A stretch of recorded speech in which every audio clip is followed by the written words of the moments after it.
Hello again. I am doing a overview. I think we're live. And I'm going to do an overview for a nation that I created called Kronah, the Dominion of Kronah. And this is a nation that I've been doing world building for, for how old am I? Probably for over 8 years now. I like to world build. I'm actually currently writing a book. I like to write short stories. So I like to incorporate my world building into Dominions nations. And I've actually got a couple. I've got 3 nations that are like finished for the most part. I do like minor balancing, but let me add the other ones real quick. I'll just tease them. Pneumatian Isles. But so Pneumatian Isles is 2 nations in early age, the Morta and Antios. And I'm adding a third, but I haven't. It's still trying to figure out how to make it work. And then I also have one more that I've made that isn't as fleshed out. It's more of like a proof of concept. It's like finished gameplay wise for the most part, but it's not super fleshed out lore wise. And then I've got a couple others that are like I'm still working on. Point being, this is the Dominion of Kronah. So I have ADHD, obviously. So the Dominion of Kronah is an empire, caste society. It's kind of based off of like the Byzantines, a bit of the Catholic Church, Orthodox Church, maybe more than Catholic Church, but a little bit of both, different flavors. The Covenant from Halo was kind of a source of inspiration. One of my sources was like, I really am interested in like the brutes from Halo, the Jorwalhaini, however you pronounce their name. I think they're really cool. And I like the idea of like a big, strong like species, but I don't like how they're like dumbed down. And same with Minotaurs. I like Minotaurs a lot, but I don't like how Minotaurs are always treated as like stupid. So the idea of this nation was, what if Minotaurs were smart, just like any other person, just as smart as a normal human? So that's how it started. So basically, there are it will be in my book, but he's not really in Dominions. Hadek, I'm actually making a nation about him also. He's going to be kind of like something similar to Ermor, but without the pop kill. I haven't totally fleshed it out. He's supposed to be kind of like a communist. Where Kronah is like, a Catholic god, Old Testament. Kronah is like a bastard god. Hadek is like communist and, like socialist dragon god. Like he's trying to, very queer, very trying to like bring up the marginalized. So it's very different. So that's why they don't get along. But Kronah is in charge of this empire. And it's a caste system. The Minotaurs are definitely on top. And between the Minotaurs, it is divided through male and female. And the Minotaurs have curved horns. The males have spiky horns. And there are trans Minotaurs, yes. But they do have, their horns are based off of sex because I don't know. They are. It is what it is. But there are Minotaurs that like change their horns and get them, etc. and do other things. It's a magical society. But that's the Minotaurs. So Minotaurs are very much divided by sex, where the men are the main line of the military, and the women are in charge of the church and are more magically adept, and are the sacreds. Well, right now the sacreds are male. I'm actually probably going to... I haven't decided if I'm going to let the sacreds be male or make them female too. That doesn't matter. That's not... The nation's finished, for all intents and purposes. It's been finished for a minute. I do but there's like little things where it's like when I write my book, I might change it. I don't need to get into that. But yeah, the Minotaurs on top, and then you have the Harpies, and the Harpies are only a summonable. You can summon a scout, or you can summon a mage, and they are kind of like, they're also like the priesthood mage class, and they're like seen as like divine as well. And then there's the Kamir, and the Kamir function as bureaucrats, raiders. They're like kind of like a society that was like oppressed, and then they're like wolf people, and they were like oppressed, and some were brought into the fold. And the ones that are brought into the fold function as bureaucrats or function as Drada, who are like healers, like the medical staff, basically. And then the lower class will function as like raiders and like light archers and stuff for the army. And then there's the troglodytes, the trogs. Well, trogs, not to be confused with Dominion's troglodytes. They're like a lizard people that are kind of like home to the swamps surrounding the Dominion of Kronah. And trogs are unfortunately just very ill-treated. They function as like a light infantry. They kind of do mostly just like servant shit. Like they're oppressed. They're like the most oppressed. So the Minotaurs are on top, and they have a number of different species that work around them. And then they all serve Kronah, who is a dragon god. Kind of like a dragon, but more based in like mind astral powers than like fire or earth. It doesn't really breathe anything. He's more like a life draining kind of dragon. So yeah, we're gonna go through the commander line. We're gonna start with a Khmer scout. He's kind of just like a normal scout. You know, he's a little bit stronger, a little bit faster. Khmer are very fast, so they move really quickly. They're a little bit stronger than a human. They got forest survival, but yeah, I mean, just a scout for the most part. You can recruit them in forests as well. That's their big thing. Then you have the Dominion War Master. This is your Minotaur general. They have good leadership, so he's very good for just carting around armies. He does have trample. So my Minotaurs, what separates them from the Pangean Minotaurs is they're good at fighting. Like, they have good stats. Like, they're a skilled, disciplined army.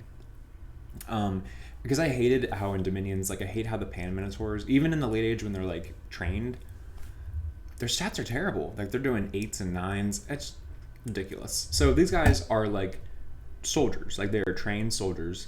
They don't have berserk. They don't have recuperation. That was kind of like the balancing factor that I decided to go with.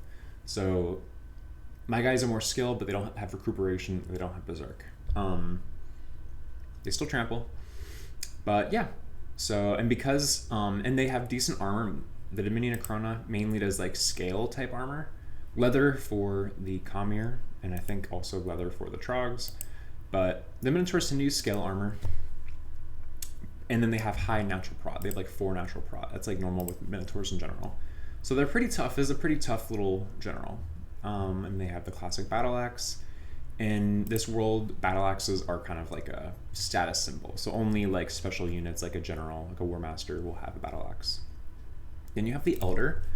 And the Elder are like the big landlords who sit on the Elder Council. So they're like kind of like the senator. I think of like a Roman senator or something like that. They're like very powerful. They have very good leadership, so they have inspirational. So they're very good for morale, going against them with Wailing Winds or something. They've got great map move. They're expensive. They've got full scale mail, so they're very tough and fairly high prop because they're full scale mail. And then they're riding the War Rhino, which is gluttonous, but the War Rhino is like a very big. It's smaller than an elephant, so it will get trampled by an elephant, but it has a gore attack. Really high prot with cataphract barding and 10 natural prot. Yeah, so in the Dominion of Kronah, they use war rhinos, so like kind of like giant rhinos that are bigger than our rhinos, you know, and they're able to be trained and stuff. Now there is a magic resistance issue, so in the late game, this is an Astral Nation, so you can get to magic MR10, but that's not amazing. So in the late game, this will be a thing. Next, but those are your main commanders, and I feel like I skipped some stuff. Yeah, we got strong priests. We have a productivity and growth limit. This is like a very kind of industrial kind of nation, for sure. Like they're technologically pretty strong, I would say, in like a societal sense, like a logistic societal sense. And then our first mage is the Daughters. So daughters are part of the temple cantons, which is the matriarchal side, because there's basically 2 sides of like the ruling class. There's like the woman and the men, enshrined in the bureaucracy. So there are the daughters, and the daughters are Astral 1, Priest 1 mages. They're fairly priced at 120 gold. Not great stats for, but like, they got a quarter staff, they got robes, good MR, and they're just, your basic S1 mages. But I mean, they're S1 mages that can be blessed, and they're 25 HP. Their stats aren't completely terrible. They're not old. Their age is like pretty young. So these are very, very good S1s for what you'll get. These are comparable to maybe the S1s that Uruk can get or that Nabaa can get. You don't always, it's not that many, I guess, are there any S1s that, maybe Gath gets some S, I can't remember. No, Hinam, I know Hinam and Ashdod get S2s, I think. But yeah, you don't get that many giant S1s, so when you do, you love it. It's really nice. And then we'll go to the Father. And the Father are the mages. They're like the elders, the rhino leaders. These are the guys that were magically adept. And while the temples have cantons, the men have ministries. So the fathers are like in the Ministry of War. So this is a nation overview. I'm also going into my lore because I want to. But while the women are mainly like astral, and then they also do air, the men do fire, earth. So yeah, Father is fire 1, earth 1, and then fire or earth random. He's 200 gold, not sacred. The men are not sacred. They're not part of the priest class at all. So upkeep wise, going to be pretty expensive. Although not too bad. 200 gold, it's a fair price for what he is. Fair map move. Actually, very good map move. He's not old. I think sometimes the fire ones might get old. I can't remember. The earth ones don't, though. But yeah, it's a pretty solid mage. He is going to be really useful. While your daughters are, your typical S1, body ethereal, communions, mind ring, soul slay communions. This is a nation that loves having a nice strong army, and they're expensive, and it's an expensive army. So you want your army to like keep going. So, he's going to be able to do. The fire randoms can do all the things that fire can do. You can do flaming arrows. You can do, evocations, elementals, and then the earth ones you're gonna love. And you can, with a gem, you can get anywhere. You can get both up, but the earth ones can do offensive earth stuff, but you really want to be doing, in my opinion, you really want to, especially early game, you're going to love getting like those buffs on the troops, like Soldiers of Steel or Temper Armors or whatever one they're called in this game, and etc. You don't, Strength of Giants isn't as relevant because these guys hit pretty hard, but it can be. But you just love to get your protective buffs on your troops. And next we'll have the Mother, and in my opinion, the Mother is kind of like the nation's workhorse mage. You can, depending on what kind of build you're doing, you could do Fathers and you'd be fine. These are solid battle mages, but they do compete with Mothers, and in my opinion, I think Mothers, they're more expensive because you are getting, even though they're also 3-path, you are getting a Holy 2 and you're getting a Fortune Teller. But the Mothers, I just think this is a really good, I'm proud, I love this mage. I really like this mage. It took me a little bit to figure out if I wanted to add a random or make it slow to recruit. There's a lot of things I wanted to do with it, but I don't want the nation to be too overpowered. So I felt that this was fair. But this is just a great, you can just make this the whole game and you're going to be pretty happy. The Fathers you're going to want just to get that extra oomph. But the Mothers, they're going to have much, this is 60 gold less a year compared to the Father. It's a higher base price, but it's worth it because you're getting Astral 2 is I love Astral 2. Your Air 1, now you're getting Air into your communions. So now you're not just at S1, now you're getting Mistform. In a communion, you're getting Mistform, like Flight, Lightning Magic, Elementals, and obviously you can do like the Soul Slay, like Paralyze, Mind Control. You can do so much cool stuff with them. And then if you need to, you can do either an Air or an Astral Booster so they can teleport.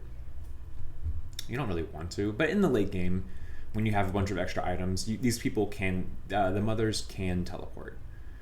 But yeah, so the Mothers are like the temple battle mages. They're also like the educators. They're like the managers. These ladies are the day-to-day like leaders of the Dominion in a lot of ways. Now the men control the military, but the women are still in power because the religion is like very, very important for this nation.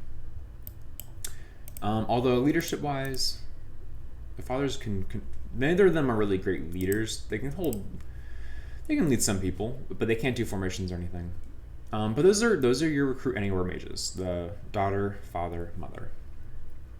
And now we'll go to the cap onlys. We have the Khmer bureaucrat. So this is a 1 recruitment point. So you can get 2 of these a turn. And this is like the highest ranking. I'm sorry, my cat. Girl, stop it. All right, I know. Say hi.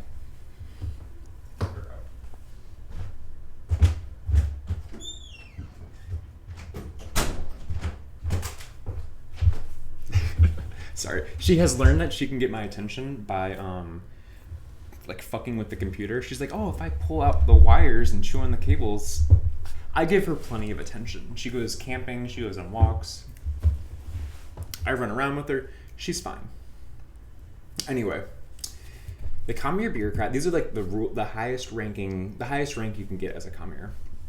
These people are, I mean, they're kind of like traitors, to be honest, but I wouldn't tell them that to their face. But I mean, they're basically traitors, and they help. Minotaurs don't particularly like doing like bureaucratic shit. Even the women who are more inclined to do that versus the men who are kind of like, the bureaucrats. I mean, the women. I mean, they're minotaurs. They're really strong. They've kind of taken a bunch of land. They're like pretty arrogant and like shitty. So the Khmer bureaucrats, they take up a lot of the grunt work. A lot of the day-to-day work that goes on in the Dominion of Kronah is done by the Khmer. And also, I will say, Dominion of Kronah is the name of the nation. I made that before I learned about dominions. So the fact that they both have Dominion in the name, sorry, I'm not changing it.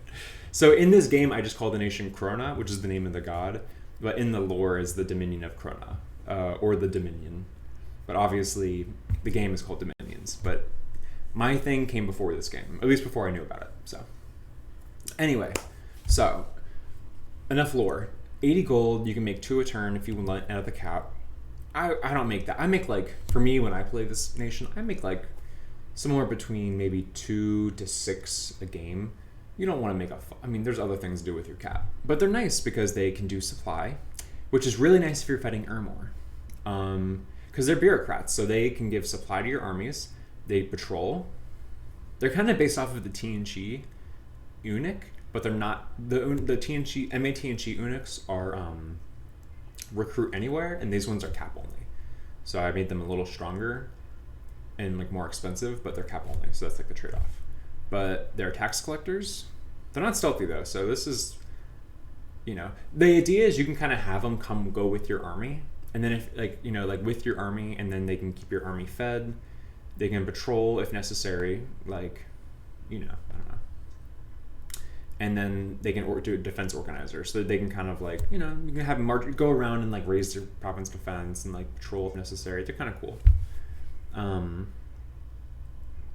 Anyway, I like this little guy. I think he's a lot of fun. It's a lot of fun to put him into the nation. I think it just adds a little extra mini game out of it. And he's it's cool. He's good, but it's you are taking up a cap turn or a cap space, so it's you have to be strategic about it. And then we have the Justicar, and the Justicars are this is a very strong unit. This is a cap only, 400 gold. These are the holy priest battle mages of the Dominion. They are really strong. They're inquisitors. They have spirit sight. They are blessed by Kronah, the god, and they have combat caster. These are really strong mages. They have great stats. Their biggest downfall is that they're expensive as shit. They're 400 gold, and I mean they're what's the word I'm looking for? They're expensive as shit, and I don't know why I'm blanking right now on words, but also they do have a magic weapon, Sword of Kronah, this is just a great sword, by the way, just for stat wise. It's just a great sword that's magic. So I know it's purple. It's just a normal great sword. They are a big chassis. It's a minotaur battle mage. Um, but yeah, it's just a cap thing. So it's like you can make a bunch of these, but then they're like magically like it's like this is good, but it's not like game winning good necessarily. So you'll see there's another cap only mage which you kind of like it's competing. Your cap is going to be competing for resources. But these are really good units. I really had fun making them, and they they cloud trapeze. They're really good for sending squads out to get shit done. They're not invincible. They can be killed. But I would say like in games I've played, I've had like like somewhere between like 4 to 10 of them by turn 60, depending on the game. Some games I barely use them. Some games I lean on them more, and they're just nice, good specialty battle mages. And I know you might be thinking, you might watch this and be like, this nation's OP as shit. I promise it is a strong nation, but I think for the Middle Age, I think it's fairly comparable. Like there are nations that wipe the floor or at least very competitive with it. I'm not going to make a nation that's like weak, but I try my best to make this nation not overpowered. I've spent a long time balancing it. And we're going to go to the matriarch. The matriarchs are the rulers of the nation, and they are what you will be competing with if you're doing Justicars or Commune bureaucrats. They, I would say magically, they're not as impressive. Like, they're basically Astral 3, Air 1, and then they can get Astral Earth, Air, or Fire. So, they break into your communion. Like, you have the fathers, but now you can get communions, like Fire or Earth. You can get Astral 4, which the Astral 4s are so good, because then you can gateway without items. You can do really good Astral Magic. Astral 4s are my favorite. The Air 2s are probably like the least good, and the main reason I made it so they're only Air 1 is so you don't just only do Matriarchs. Because if they're Astral 3 Air 2, people would usually just only thug with the Earth ones, and then you kind of like make these irrelevant, which is kind of what I learned in testing. So the Justicars are your only consistent Air 2. So that kind of like, I wanted it to be as much of a balance as possible. I wanted people to have like a reason to use each of these mages, which kind of like is I like it when you have those cap choices. I find that to be fun. But the matriarch, they're old. They have Fortune Teller 10. So they have 5 paths. They're not the strongest mages in the game, but they are Holy 3s, and they can teleport. So the thing with the matriarchs is Astral 3s are really good. Astral 3s are some of the best mages in the game, in my opinion, especially when they can get to Astral 4. So like these people, and they have good leadership. So these babies can definitely like, one of them can just gateway armies of Minotaurs throughout like your nation. And because you're a Minotaur nation, your armies are expensive. Your armies are hard to replace. So you don't want to be spending, you don't want to lose your army, and it takes forever to march them around. So being able to have your matriarchs gateway them around your nation is just such a big advantage. Like these matriarchs are really, really good. They're comparable to the Pythium Archtheurgs, but I wanted Archtheurgs because it's a human nation. I didn't want my nation to just outclass Pythium, because that doesn't seem fair. So Pythium, like, this is 3, 4, 5, 6, 7 path mage versus the matriarch is 5, right? Air 2, they can get to 3 versus I have Air 1, they can get to 2. I wanted, and then I don't put Grand Communicant because I wanted Pythium to have ways that it outclassed my nation, because I thought that would be balanced. But yeah, this is still like, I love this mage. If you can't tell, I like this nation. I have a lot of fun with it.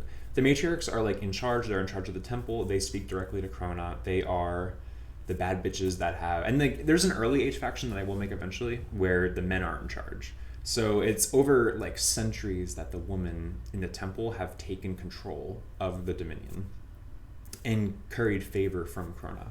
So they're like kind of fucking brutal. Like they,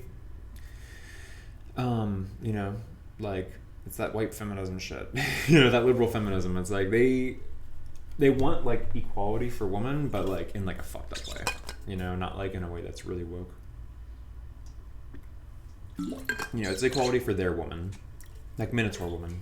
But anyway, yeah. So these are your mage core, and yeah, it's pretty strong. Maybe kind of limited on magic, but that's okay. And then you're going to go to the Kamir Maka.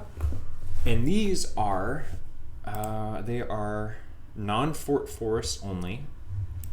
And these are your Khmer generals. And yeah, they're stealthy. They can lead some troops. Double short sword, neat little fighter. Ring mail. And yeah, these are your, you have Khmer that you can recruit in forests, but only in non-fort forests. Which is, then it's kind of neat. So you do have like a rating, like a kind of like a light elfing style to your nation, but they're not like, they're light. You know, they're stronger than maybe Bakemono, but even then, like Bakemono have like those big spears, so it's like kind of comparable to Bakemono, just bigger and more health, but more expensive too. Yep. So this is your little leader, and then you have the Jurata, and these are just nature ones, so not that special because. And then these people don't need to be in. Oh no, in non-fort forest. Okay, so you. I didn't realize I said it as that. At one point, you could make these guys in forest, so I guess I changed that at one point. Huh. Non-fort forest. I could have sworn that you could do them in forts at one point. Whatever. I guess you can't anymore. So it's just like a reliable nature 1, because sometimes you don't get nature 1 access, and then they can have disease healer. So nothing too special, but it's just nice to have like a disease healer. These people are like the medical professionals, basically. And they basically, the Dominion of Kronah has healthcare, but really only for Minotaurs in the lore. And then like the higher class Khmer, like the Jurata, like the bureaucrats, like the Maka, like the higher ones get healthcare. So that's like in the lore. So they're like healthcare, and they do like the healthcare shit. Anyway, now to the army. We've got the Trog infantry, and these are Trogs are like kind of like Statistician lizards. They're actually like recolored Statistician lizards. And they're poison resistance, cold-blooded, but they're different species technically. Cold-blooded, swamp survival, and then a little thing, they cause unrest. And they're bad at patrolling because they're not like -9. That might be wrong. That might be wrong. So there's some things I might need to fix because I don't know why this is -0.9. It might be because the turmoil causes unrest. I don't know. I'm gonna have to maybe that doesn't. We'll look at that later. That might be a glitch. I'll have to ask someone about that. But now the thing with the unrest, both the Trogs and the Khmer cause unrest, and there's maybe like you could probably cheese this by just like hiding these people. It's not enough unrest. You'd be wasting your money if you just like had them in someone's territory like that. I think you're not really going to be doing that. But it's just kind of like these people they hate the Dominion. So if you're amassing them in your own territory, it causes unrest because they're like an oppressed class. So the Trogs are basically just kind of like spearmen. You know, they don't have swimming. You know, they're poison resistant, so there's a time and place where you would use them, and they're cheap. They're easy to mass if you need to like mass troops really quickly. But I mean, other than that, they're just kind of whatever. And you can make them in swamps. The Dominion Archer, your standard Dominion troops, like Minotaur troops, will be 30 gold. It's like kind of the baseline. So the archers I really like them. They're not really good early game troops. They're very similar to like the Hinnom and like Nabian, like Naba archers, but they do have a gore attack because they're Minotaurs. And I wanted to balance because Minotaurs in the game, or in standard Dominions like Pan, Minotaurs don't have a gore attack. But I feel like they should. But I wanted to balance it because I feel like trample and gore is a little overpowered. So very rarely does a creature have trample and gore for this faction. Usually it's only one or the other. Like the War Master has trample, not gore. The Justicar has gore, not trample, etc. So the Archer, she has gore, not trample. And most of the Minotaurs, actually all of them, they need to be led by someone the same size as them. They will not be led by a little commander. You need to be, they're kind of like a Makone, like that. So the Dominion Archer, yeah, I mean, she's strong, 16 strength. She's this my baseline Dominions, like Minotaur stats for my nation, are 25 HP, 16 strength, like 16 map move, 18 for the commanders, and then 15 combat speed. So it's just great stats. Full scale archer armor, which is up to 19. Not great attack and defense. I think I had it 10 and 10, which isn't terrible, but because of this heavy ass armor, not great defense. So in practice, they do die in melee. Like they're not. These aren't great early game because even though this is a really good lineup, this longbow is not gonna kill like enemy sacreds or gods. Like it's not. This is really good when you can get buffs, like in the mid game when you can get a bunch of buffs, and they're also really slow. 10 map move sucks, but in the mid game when you have a fuck ton of buffs, you can buff her, get flaming arrows, poison arrows, like better accuracy with air magic, put misform and body ethereal and like heavy protection. These are really, really, really good. And then because they're archers, they just stay there. You know, they've got like 12 shots, and then they can come in and they have 2 attacks that are both strong. This is a really good. You don't want to use this in the early game, but this is a really, really good unit in the mid game, and they're expensive too. 30 gold, high resources, so it takes a bit to mass up. Then you have the light infantry. This is one of the best things to expand with, I think. Also 30 gold, but a lot cheaper than the archer, as you see. About 10 resources cheaper. Still decent morale, decent stats. 14 prot versus like the 19. Better map move at 14. But just normal scale cuirass. A spear and a javelin. And then trample. But this is actually very similar to the Naba lineup in terms of stats. The main difference between Naba is that Minotaurs have higher natural protection and Minotaurs have trample. So in practice, I think these are slightly going to edge out Naba troops, although this is also 5 gold higher than Naba light infantry. So these troops will edge out Naba troops. Like if it's 10 versus 10, like they will win because of the higher prog and then a little bit higher combat speed, so they're more likely to attack first. And then they're better against human troops. Maybe not all, like not like Olmesh ones, but like normal human troops they'll do really good against because they trample the fuck out of them. So in general, these Minotaurs are just great at demolishing standard infantry because they just trample the shit out of them. But yeah, this is the light infantry. They're the most massable Minotaurs you can get in this nation, and they're really good for expansion. Or if you want to just get as many Minotaurs as possible, or if you want to do like something with javelins. They're the only ones that have javelins. So if you want to do like flaming javelins and stuff, like that's what they'd be good for. And because they're so strong, their spear is pretty strong at 19 piercing. And then you have your Dominion soldier. So this is the standard, I would say the most standard troop. You have a hauberk instead of the cuirass. So you're at 17 protection, which is very, very good. You're still at 30 gold. Your resources are higher, so you're definitely at a midpoint between the 32 of the archer and like the 22 or 23 of the light infantry. But you have great stats, 12 and 14 attack and defense. You lose your javelin, so a little bit less damage potential than the light infantry, but you gain that in 3 higher prot and I think a little bit better attack and defense. I think it's 11-11 standard and you're 12-12. And then you go from map move 14 to map move 12. So, you don't, that's the thing. The light infantry is also really good at moving quickly. So if you're really trying to be mobile, maybe you want to go light infantry. But if you're trying to do like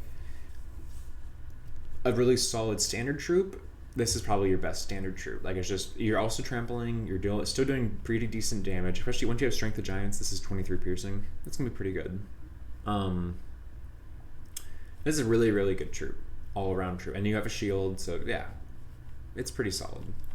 A lot of players will probably like choose to have this be the main line infantry of their army. And then we will have the heavy infantry. This is my favorite, and I wouldn't recommend, if you do play this nation, I kind of recommend using this troop because I like them a lot. So this is the heavy infantry. Now they're expensive. They're 40 gold, and they're 33 resources. So this is resources comparable to the archer, but 40 gold. This is really expensive. You will notice it if you are mainly using this guy. And they're 12, but because they have a glaive, oh no, wait, that's not true. Oh, it's because they have full scale now, so they end up doing -2 defense. So they're in practice like a lot less defense than your other minotaurs. And only 11 attack because the glaive is -1 attack, but the glaive is 30 damage. So your stats aren't as good as the other minotaurs, but your protection's high, 18, really high prot, and you have a really heavy hitting glaive. So you're gonna have weaknesses like really strong archers like crossbows. Crossbows will fuck these guys up. They don't have a shield. They have weaknesses like crossbows. They have weaknesses like like length 4 repel kind of stuff, defense type stuff. Like they don't have the best stats. They're slow, map move 10s. These are really slow. Even the previous guys, these guys can still usually move 12. They can usually move 2 spaces, like 2 planes. These guys are only moving 1 per turn, so they're very slow. But on the bright side, 18 prot, 30 damage. These guys will kill gods. These guys will kill gods. These guys will kill heavy sacreds. These guys are real. These guys are your heavy hitters. They're some of the best damage you have in the faction. And they're expensive, and they're good though. I really like these guys. They're a lot of fun. They're a lot of fun to play as. They're play with, I mean. And then you have your Spicari. These are the same price, and Spicari are kind of like the gladiators. So they're like gladiators that have been brought into the army for morale purposes. So you can kind of put them in as a standard. You can make 2 a turn. And these are one of the only units that have Gore and Berserker and Trample. That's actually the only unit that has all 3. There's like a couple of units that have Trample and Gore. Like I think a God and like a couple heroes. But for the most part, this is the only unit. You can make 2 a turn. They're 40 gold. And with Berserker 5, they go from 14 to 19 prot. And they go to like 19 attack, 34 damage. Like these guys are really cool troops.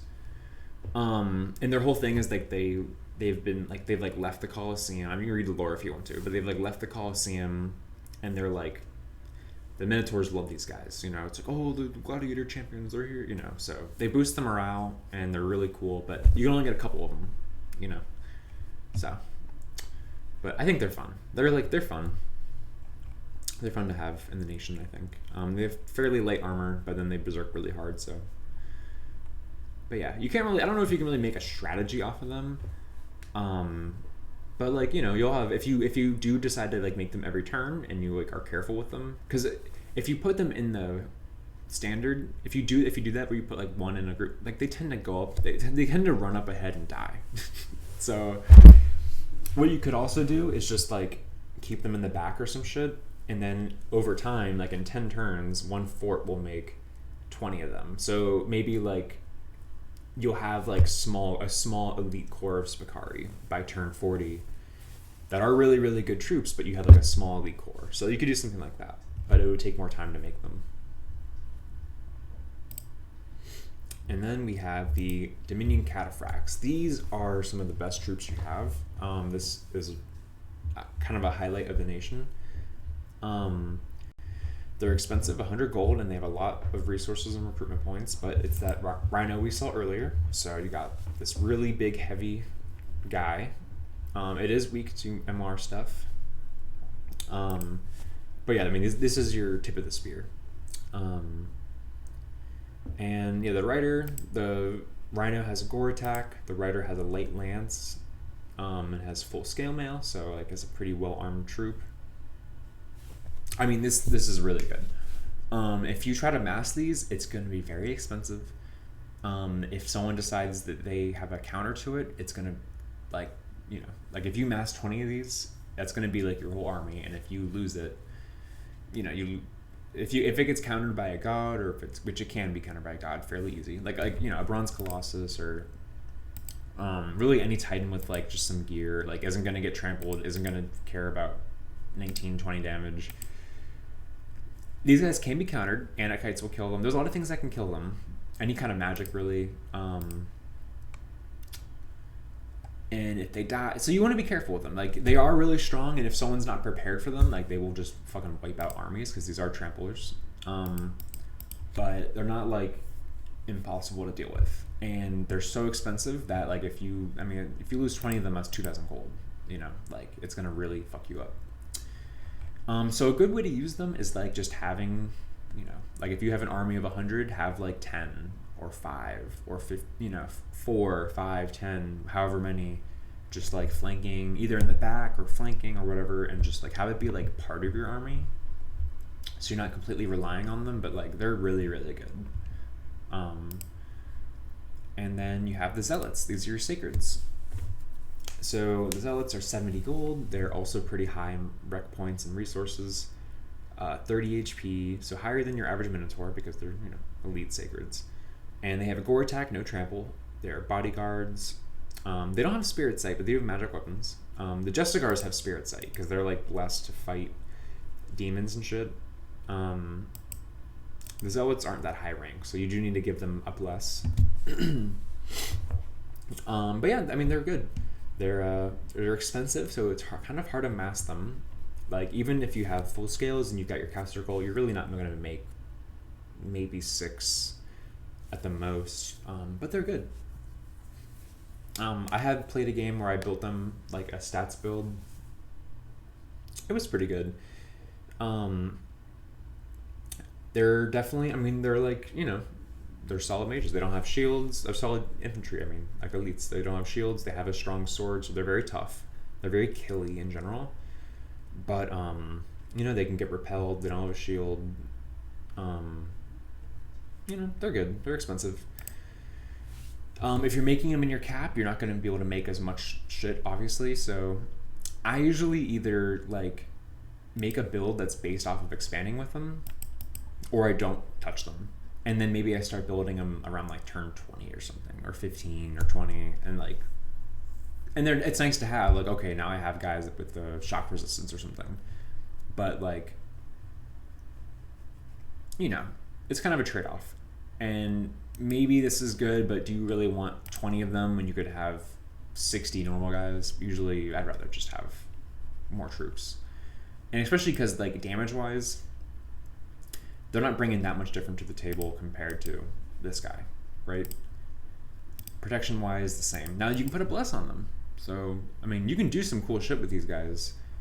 It just depends on how you want to play them. There's a lot of different ways you can play this nation, I think. Or at least a couple different ways. And then we'll do the Commune. You have your Commune archers, and like with the Trogs, they cause unrest. So if you're massing these guys in your territory, it's going to cause problems. They're stealthy, forest survival, and they're like got leather armor. And yeah, they.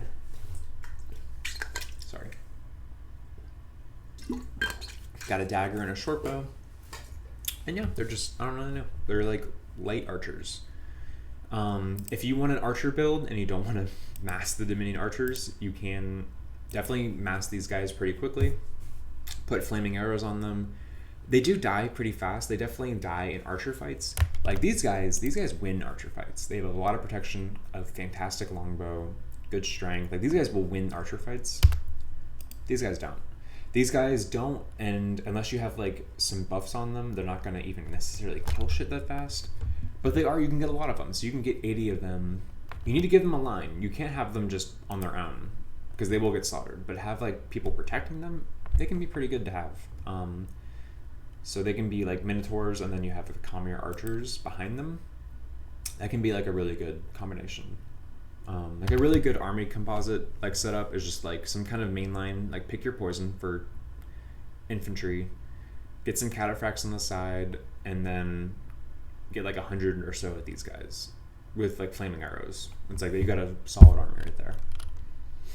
Then you have your soldiers, and these are basically just, you know, light infantry, and they've got leather armor and then a little buckler, a little short sword and a buckler.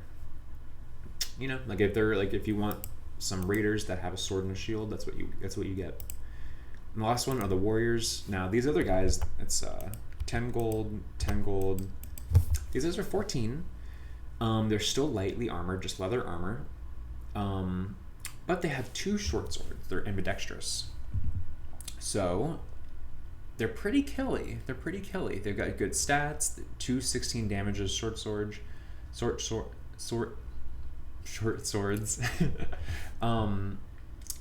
And so these are pretty good raiders. So being able to have these guys can be really cool.